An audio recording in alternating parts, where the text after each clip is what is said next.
Hey guys, welcome back to the channel. I'm out here tonight at the building.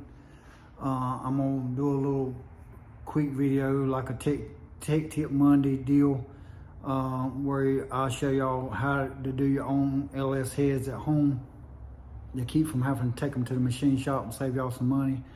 I just give y'all a little short rundown on how I always do my heads, and I always do them myself. Show y'all the tools that you may need to get. Few small tools you can order online to do your own LS heads. Save you some money, keeps you from having to go to the machine shop and pay them to do them. So I'm gonna get started, guys, show you all the tools you need, and I'm actually gonna work on the heads a little bit too and show y'all kind of what all I do when I do a set.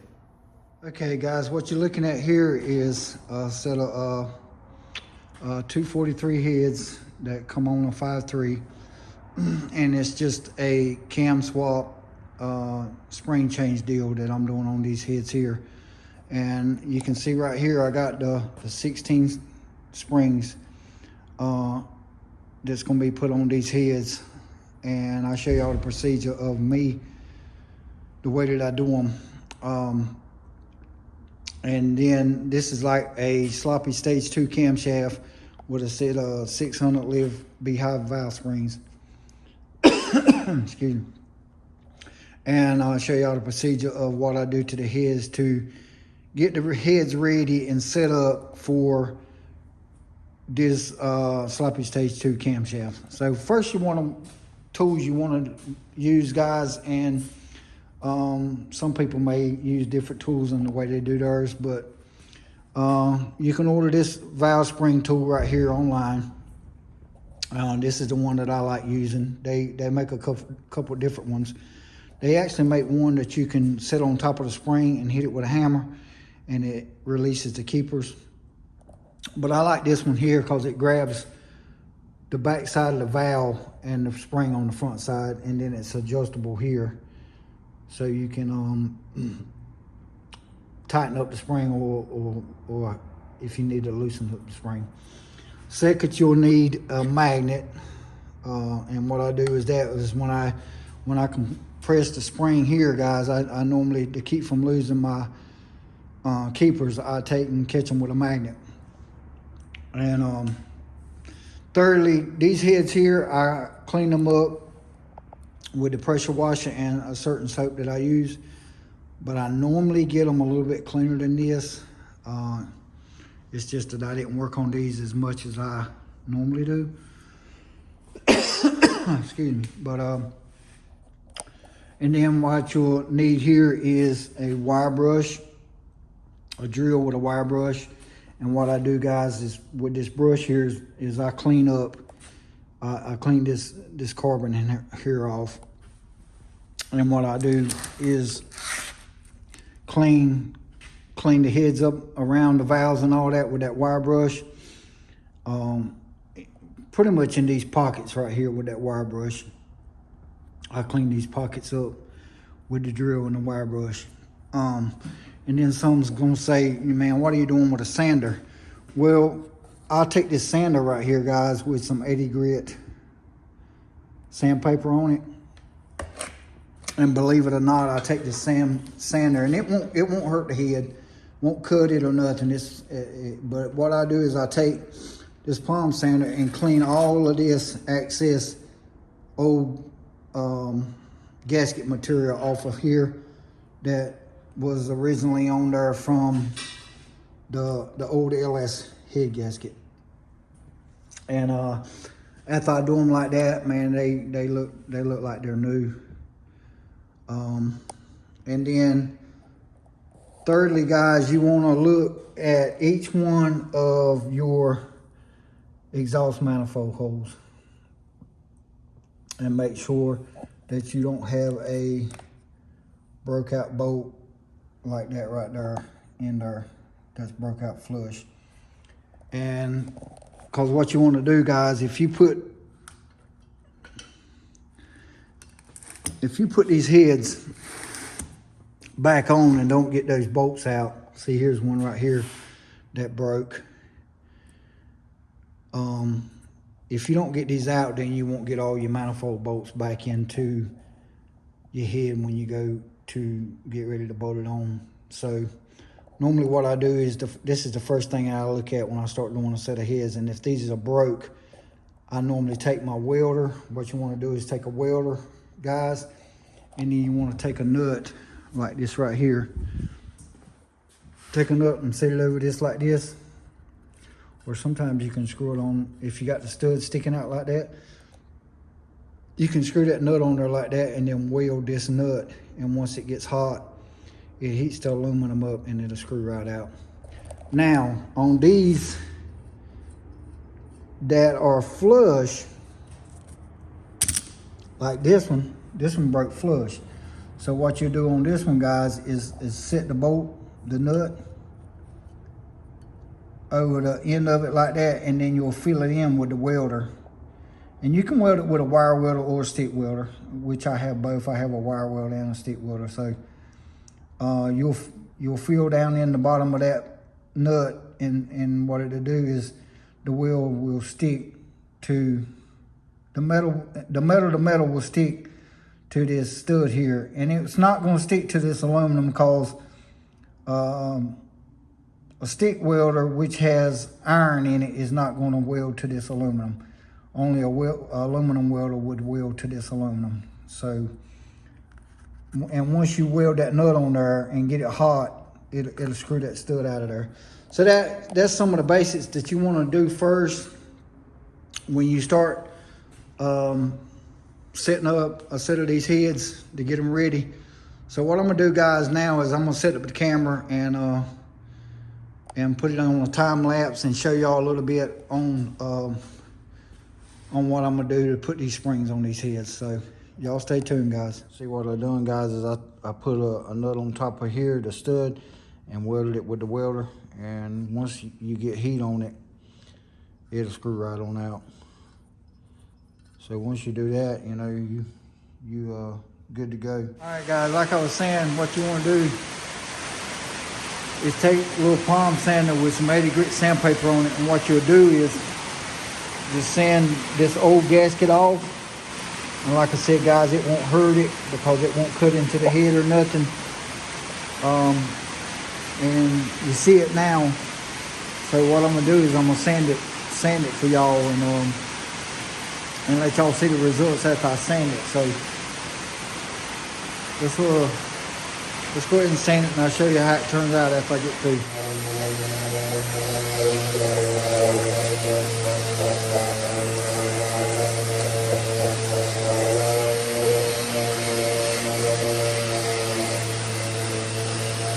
Alright, guys, look at how clean they are.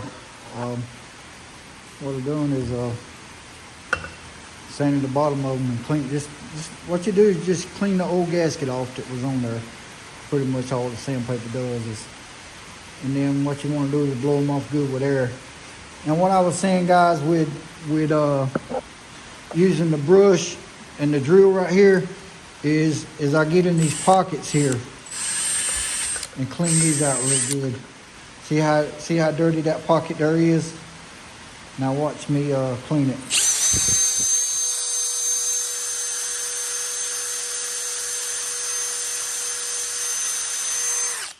And see, by this brush, it'll get down in there like that, and down in there that way. So watch the difference. If I get through this, I'm gonna get here beside.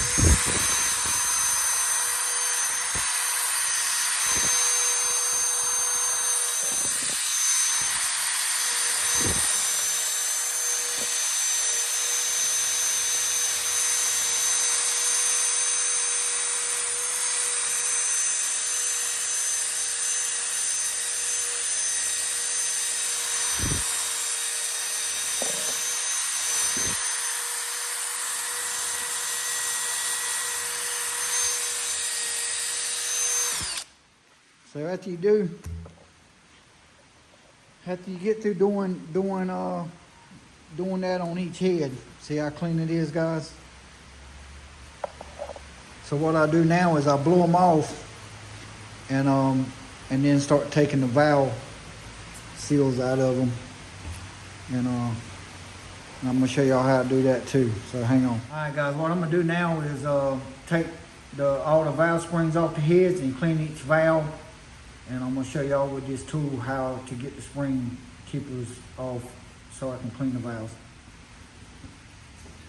What you wanna do is, you can turn this in or out. So I got it pretty much close, and then you wanna adjust this to the spring diameter that you have, which is here.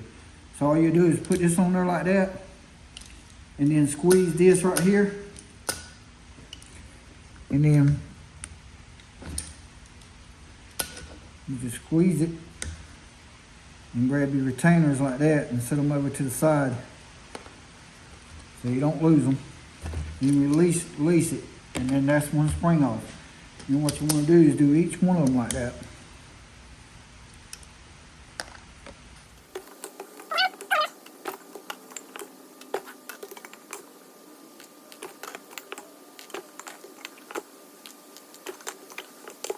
Alright guys, I got all the springs, all the old springs off the heads.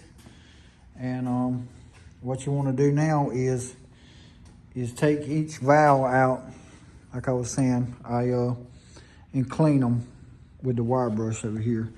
And what I do is I've actually already cleaned them, guys. I didn't want to make the video too long, so what I've done is I already cleaned all of them. But what I normally do is take this wire brush, and what I do is I clean. Let me go back over here in the light. But what I do is I clean from, let's put it down and do it this way. From the bottom of the valve right here to about right here down, and then I clean this surface here with the wire brush. And then what I do is clean the back side of the valve with the wire brush, and then the tips around the side of the valve where it seals at. And then I clean the pockets up with that wire brush and the drill. And then pretty much all the valves is clean, and they're ready to, the head's pretty much ready to put back together. So I'm gonna show y'all how I end up putting the springs back on in the new valve seals. Seal right here. And what happens is when these heads get hot and they get a lot of miles on these motors, these valve seals dry out. So to get those off, after you get the springs off, you take these vice grips right here, is how I do mine. Is put the vice grips right here like that and crimp it, and they come right off. Rubber on them, and they get dry and hard and dried out. So you want to change those out with new ones.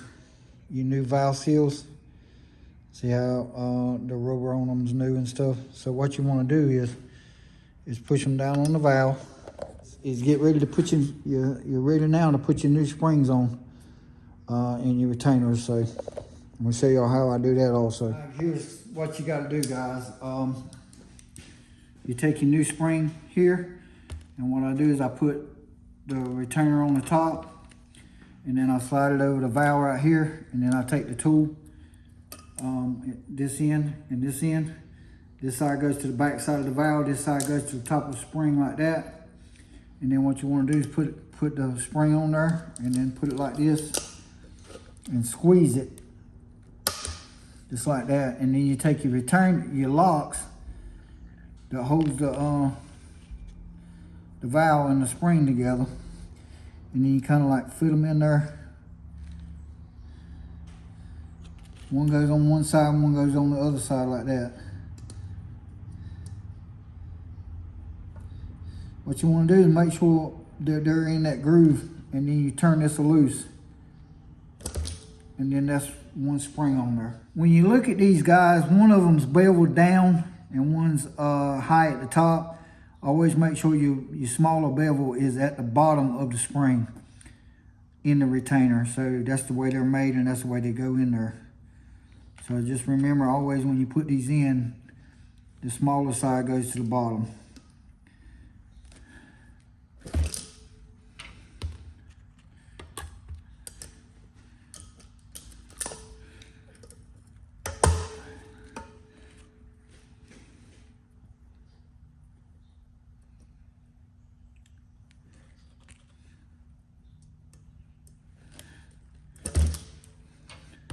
Now, to be on the safe side, to make sure that my keepers are locked in. And I always do this before I put them on the motor, because if you don't, and one of these keepers is not locked in and it drops a valve, it could be bad. So what I normally do is take a hammer and I just tap the top of each spring and make sure that they're locked in. So kind of like do it.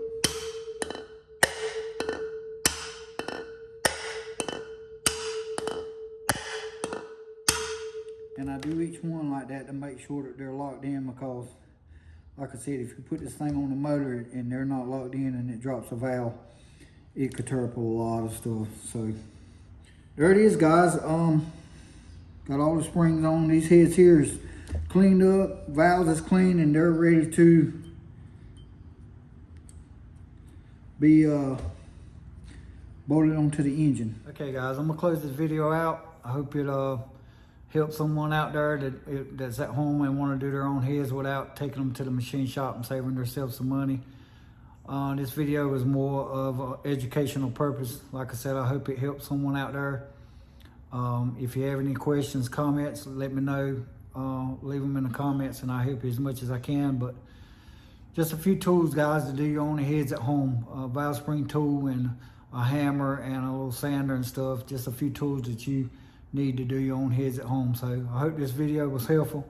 Make sure y'all comment, like, and subscribe, guys, and I'll see you on the next upload.